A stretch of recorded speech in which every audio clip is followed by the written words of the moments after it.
c'est compliqué. Je veux faire l'électromécanique, mais beaucoup de questions se bousculent dans ma tête.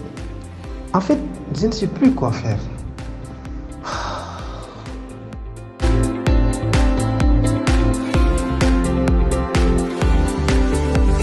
Salut, Salut. t'as déjà fait ton choix? Oui, et toi?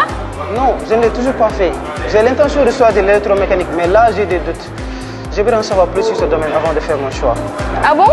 Mais très cher. Tu ne connais pas IPSL TV? Non, c'est la première fois que j'entends parler de ça. C'est quoi IPSL TV? C'est une chaîne YouTube qui, à travers son contenu, va te permettre d'avoir une vision plus claire de ce qui est l'électromécanique. Attends, je vais te montrer. Bienvenue dans le monde de l'électromécanique.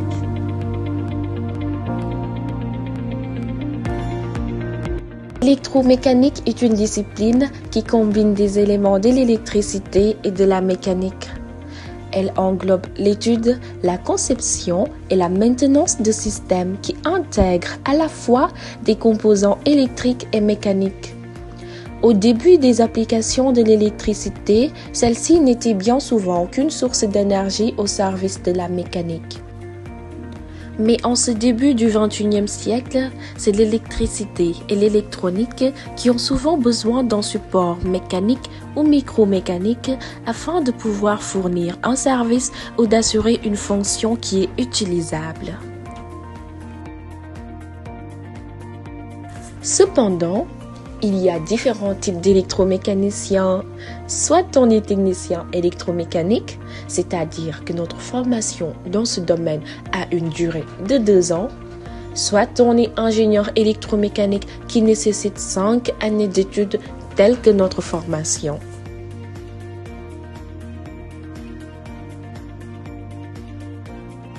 L'ingénierie électromécanique, elle est telle que la formation que l'on nous offre à l'Institut Polytechnique de Saint-Louis.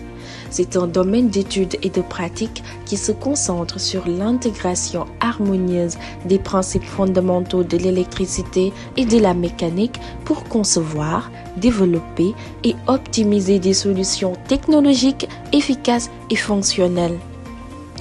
L'ingénieur électromécanique est appelé à évoluer dans de nombreux domaines d'activité qui peuvent être différents d'un professionnel à l'autre.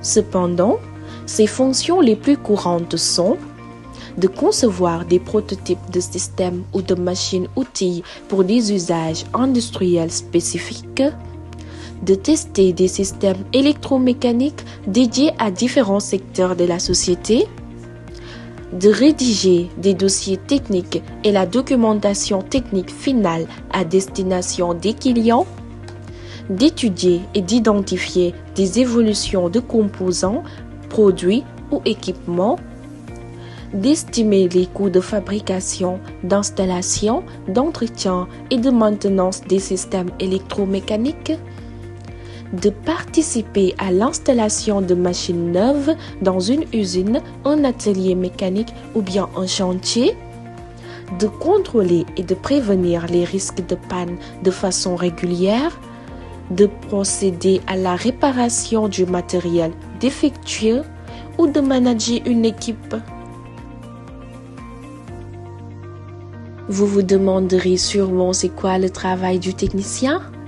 C'est celui qui va assurer la maintenance d'appareillage, la mesure, les essais ou l'application des protocoles. Le technicien résout des pannes fréquentes, raison pour laquelle, à chaque fois qu'il y a un problème complexe, il fait appel à l'ingénieur. Le technicien n'a que du bagage pratique, donc pour suivre des instructions techniques, pour effectuer des tests et des diagnostics et réaliser des tâches opérationnelles sur le terrain sous la supervision d'ingénieurs qui comprend les systèmes dans leur intégralité.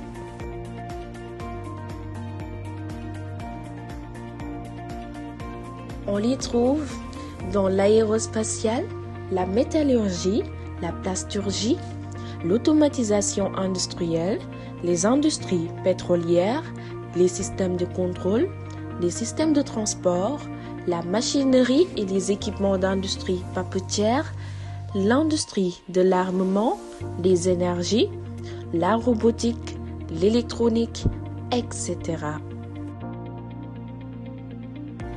ingénieur en maintenance électromécanique, ingénieur en conception électromécanique, spécialiste en automatisation industrielle, chef de projet, électricien industriel, chef d'équipe en maintenance, responsable de la qualité, consultant en automatisation technico-commerciale en équipement électromécanique, expert en fiabilité des équipements.